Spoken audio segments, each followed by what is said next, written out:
Have you ever caught yourself saying it's fine, no big deal, when it absolutely is not fine and and it is a big deal?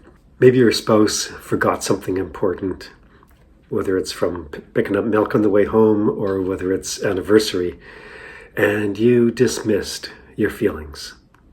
You swallowed your reaction to keep the peace. And maybe you even were going so far, when you reflect, maybe you're going so far as actually what we call self-gaslighting, telling yourself something that's not true. Hours later, you're feeling tense, you're replaying the moment, starting to notice you're starting to feel resentful, and wondering why you're so exhausted.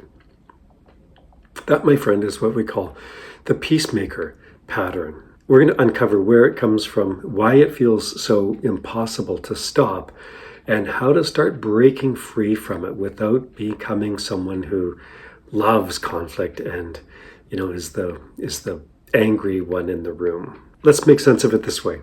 Picture a little child growing up in a home where anger was genuinely scary.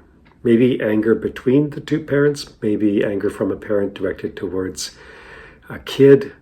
Voices are raised, doors are slammed, maybe even, a Cold War, the silent tension that lasts for days. Still angry.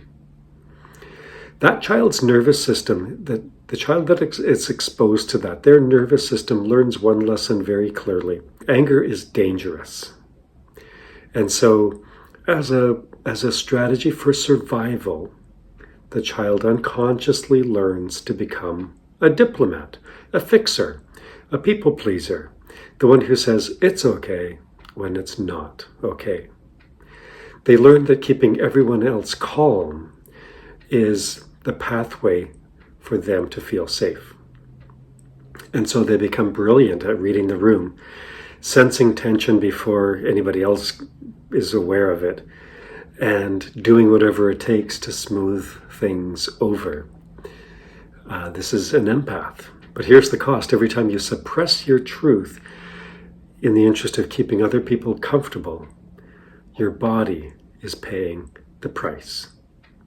Hey, I'm Dr. Don Russell of the Russell Healing Institute, and we help women that want to stay in their marriage to flourish and thrive by transforming themselves and transforming their relationship. Click the link below to find out more and to join our free Detox Your Marriage Skool community. What you learned as a survival strategy as a child to keep the peace in order to stay safe now still lives on in your adult body, and it shows up as constantly negotiating between honesty and safety. So in the marriage, you notice your spouse seems irritated, and before they even say a word, before they've even had a chance to process their own emotions, your mind starts racing. What did I do wrong? What can I do to fix it? What should I apologize for? What should I say to make this go away and to make everything go back to normal, more normal meaning calm? And so you cave in, you over-apologize, and you pretend that it doesn't bother you. But here's what's happening beneath the surface. Your nervous system is trying to prevent danger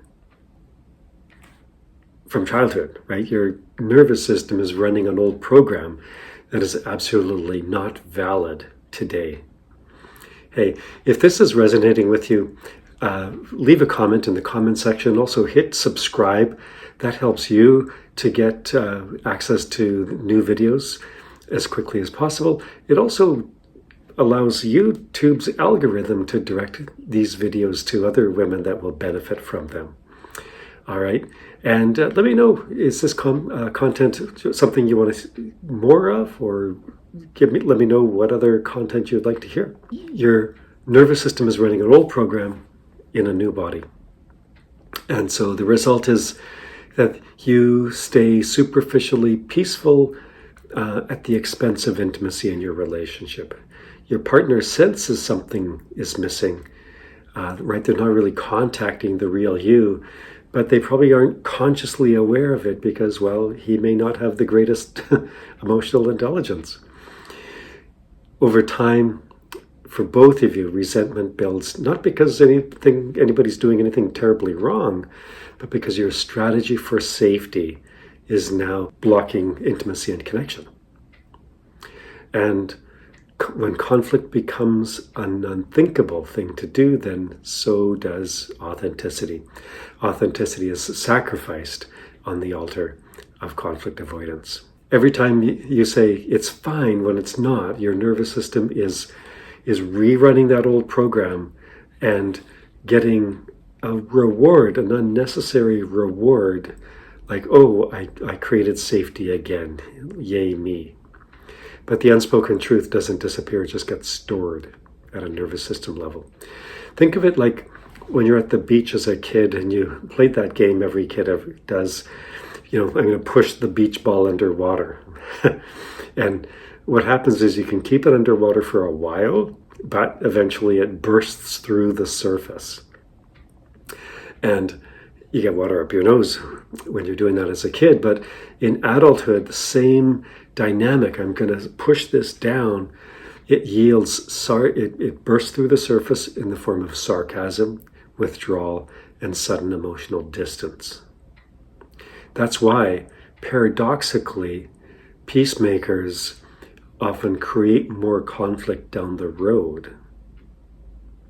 Not because they're bad communicators, they're actually some of the best communicators, but it's just a basic principle that suppressed truth, suppressed emotion will always find a way out, either through a spontaneous explosion of anger, or the body ends up experiencing chronic stress, chronic strain, chronic illness, other chronic syndromes. What do you do instead? Well, you don't have to become the most combative person in the room. You just have to become honest from a place of your own emotional safety. So the next time you feel yourself tempted to say, it's fine, don't worry about it, take a slow, deep breath and try and name what's underneath the urge to smooth things over. It might sound like, I'm afraid that if we talk about this, it'll escalate into a fight. Or, it's not that I'm angry, I'm just scared that this will push us further apart and create more emotional distance. Do you feel the difference? You're not accusing him, you're not accusing yourself, you're just revealing hidden, suppressed parts of yourself to yourself. And revelation, that self-awareness, is the birthplace of intimacy, connection within yourself, and ultimately connection with your partner. So every time you choose truth over peacekeeping, you're teaching your nervous system a new lesson. I can be honest and survive. All right?